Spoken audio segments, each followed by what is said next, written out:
બહારનું માર્કેટનું ખમણ દરેક વ્યક્તિને પસંદ હોય છે, પણ તેટલું એ હાઇજેનિક અને હેલ્ધી નથી હોતું, કારણ કે તેમાં લીંબુના ફૂલનો ઉપયોગ થતો હોય છે.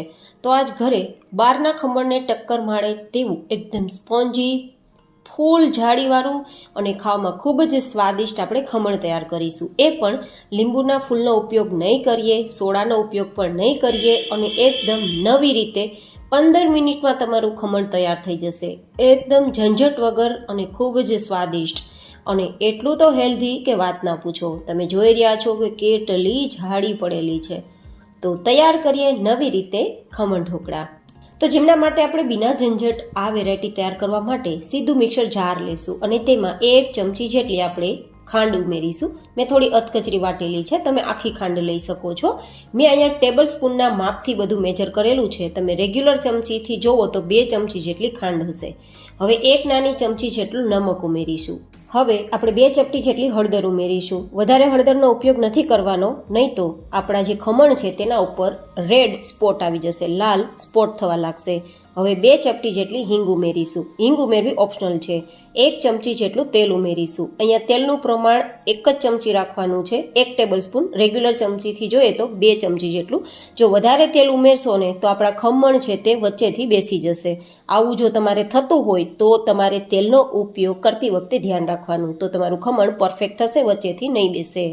હવે આપણે અહીંયા લીંબુના ફૂલનો ઉપયોગ નથી કરવાના, જેથી મેં અહીંયા 4 ટેબલ સ્પૂન જેટલો લીંબુનો રસ લીધો છે. રેગ્યુલર ચમચીના માપથી જોઈએ, જે ઘરમાં આપણે ચમચી વાપરતા હોઈએ ને તે ચમચીથી 8 ચમચી જેટલો લીંબુનો રસ હશે.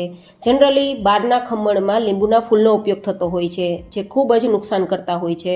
તો મેં આજે લીંબુના રસનો ઉપયોગ કર્યો છે.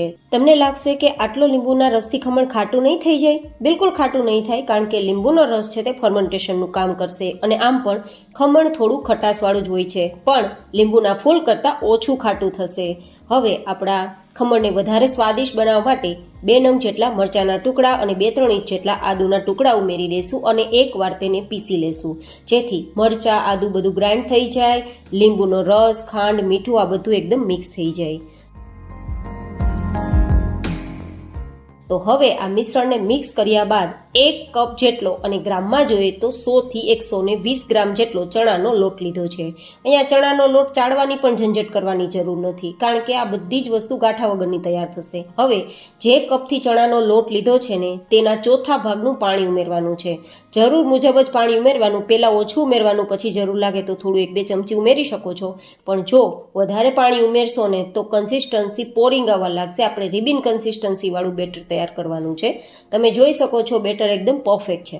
જો આ રીતે તમારે ચમચીના પાછળના ભાગથી કોટિંગ કરી અને જેટલું નીતરે તેટલું બેટરને નિતારી લેવાનું અને પછી આંગળીની મદદથી પ્રિન્ટ કરવાની ટ્રાય કરવાની.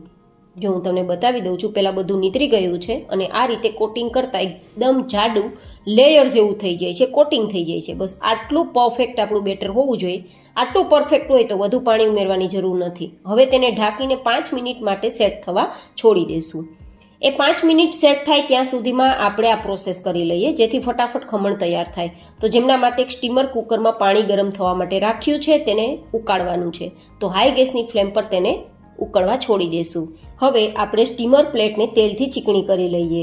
એકદમ ઓછા તેલથી ચીકણી કરવાની, જેથી આપણું ખમણ બેસી ના જાય. જનરલી વધારે તેલના ઉપયોગથી ખમણ બેસી જતું હોય છે, તો આ રીતે પ્લેટને ચીકણી કરતી વખતે પણ ઓછું તેલનો ઉપયોગ કરવાનો. હવે 5 મિનિટ જેવો સમય થઈ ગયો છે અને આપણું બેટર સેટ થઈ ગયું છે. તો આપણે અહીંયા ખાવાના સોડા ઉમેરવાના નથી, પણ આપણે 1 પેકેટ જેટલો ઈનો ઉમેરશું. આ ઈનો છે લગભગ 1 ચમચી જેટલો જ હશે, કારણ કે 1 પેકેટમાં એટલો જ હોય છે. અને જો તમારે સોડા ઉમેરવા હોય તો પણ 1 નાની ચમચી જેટલા જ ઉમેરવા. તમને લાગશે કે સોડાની જગ્યાએ ઈનોનો શું કામ ઉપયોગ કર્યો? મેં ઈનોનો ઉપયોગ એટલા માટે કર્યો કે તમને સમજાઈ જાય કે કેટલા લોટમાં કેટલો પ્રમાણમાં સોડાનો ઉપયોગ કરવો જોઈએ.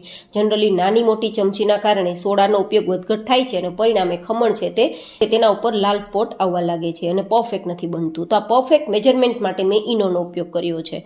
હવે એકવાર આપણે ચક્કર લગાવી દઈશું. 2 થી 3 ચક્કર લગાવશો ને તો એકદમ સરસ ફેટાઈ જશે અને પહેલાં કરતાં આપણું બેટરનો કલર ચેન્જ થઈ જશે, થોડો વ્હાઇટ ઉપર આવી જશે. જો હવે આપણે તેલથી ચીકણી કરેલી પ્લેટમાં તેને પાથરી દેવાનું છે અને જેવું પાથરો કે ફટાફટ ઉકળતા પાણીના કુકર ઉપર તેને મૂકી દેવાનું છે અને ગેસની ફ્લેમ હાઈ કરી દેવાની છે અને ઢાંકીને 15 મિનિટ માટે તેને કૂક કરવાનું છે. 15 મિનિટ પહેલાં આપણે ઢક્કણ ખોલવાનું નથી. જો વચ્ચે વચ્ચે તમે ઢક્કણ ખોલ્યા કરશો ને તો પણ તમારું ખમણ છે તે વચ્ચેથી બેસી જશે, કારણ કે તેને ફૂલવાનો સમય હોય અને તમે ખોલો તો સ્ટીમ છે બધી બહાર નીકળી જાય અને પરિણામે ખમણ બેસી જાય.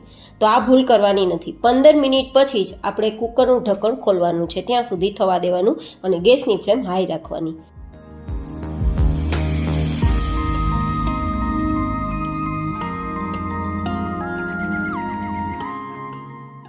તો 15 મિનિટ પછી તમે જુઓ આપણું ખમણ એકદમ ફૂલી ગયું છે અને કલર એકદમ લાઇટ આવી ગયો છે. હું તમને નજીકથી એટલે બતાવું છું કે તમને સમજાઈ જાય. તો આપણે હવે ગેસની ફ્લેમ બંધ કરી દેવાની છે અને આપણી આ પ્લેટને કુકરમાંથી બહાર કાઢી લેવાની છે. બહાર કાઢ્યા પછી પણ એકદમ તેને ઠંડી કરવાની 1 મિનિટ માટે, જોકે એ સાઈડ છોડવા લાગશે અને પછી તમે ચોઈસ પ્રમાણે કટ લગાવી શકો છો. અત્યારે તમે જુઓ હું કટ લગાવું છું ત્યાં જ ઉપર ઉઠીને આવે છે અને સાઈડને છોડવા લાગે છે. મતલબ આપણું ખમણ એકદમ બેસ્ટ તૈયાર થયું છે. જો આ એક પ્લેટના મેજરમેન્ટ સાથે મેં તમને ખમણ ઢોકળા કઈ રીતે તૈયાર કરવા તે બતાવ્યું છે, જેથી કોઈ ગેસ્ટ આવે નહીં તો ફટાફટ તમે માત્ર 15-20 મિનિટમાં ખમણ તૈયાર કરી શકો છો અને તમે તમારું કામ વિના ઝંઝટ કરી શકો છો. તો તૈયાર છે એકદમ સ્પંજી અને ખૂબ જ સોફ્ટ. જો હું જેવું પ્રેસ કરું ને તો ફટાફટ ઉઠીને ઉપર આવે છે અને આ રીતે ખોલીને જોતા અંદર ફૂલ જાળી છે. આવું આપણું ખમણ તૈયાર થયું છે. હવે જો તડકો તૈયાર કરવો હોય તો થોડા તેલમાં 1-2 ચમચી તેલમાં થોડી રાઈ ઉમેરવાની છે અને રાઈ બરાબર રીતે સતળાઈ જાય પછી તેમાં 4-5 નંગ જેટલા મરચાંના ટુકડા ઉમેરી દેવાના છે.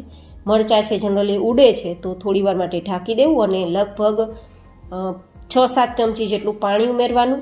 હવે આપણે અહીંયા સ્વાદ પ્રમાણે થોડું નમક ઉમેરીશું, 3-4 ચમચી જેટલી ખાંડ ઉમેરીશું. વઘાર થોડો મીઠો પસંદ હોય તો ખાંડ વધારે ઉમેરવી, નહીં તો 1 ચમચી ઉમેરી શકાય. અને પછી આ રીતે આપણે ખાંડ ઓગળે અને 1 મિનિટ સુધી કૂક થાય ત્યાં સુધી આપણે આ રીતે આપણા તડકાને ઉકાળવાનો છે.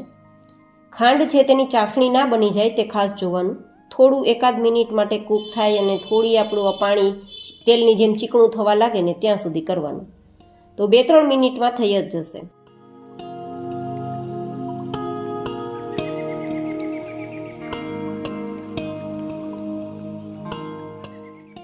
તો 2-3 મિનિટ પછી આપણો તડકો છે તે તૈયાર છે. તો તડકાને પહેલાં થોડો ઠંડો કરવાનો. ગરમ તડકો પણ આપણા મતલબ ખમણ ઉપર નથી રેડવાનો, નહીં તો આપણું ખમણ છે તે જેટલું ફૂલેલું છે ને બધું જ ખમણ બેસી જશે. તો એની જાડી ના બેસી જાય ને તેના માટે તડકાને પહેલાં 5-1 મિનિટ માટે ઠંડો કરવાનો ને પછી તેને આ રીતે તમે સ્પ્રેડ કરવાનો અને પછી તેને તમે ખાઈ શકો છો. તો કેવું લાગ્યું તમને ઇન્સ્ટન્ટ નવી રીતે ખમણ તૈયાર કરવાની રેસીપી? મને તમે જરૂર બતાવજો. ફરી મળીશું એક નવી જ એન્ડ હેલ્ધી રેસીપી સાથે. ત્યાં સુધી stay healthy and stay happy.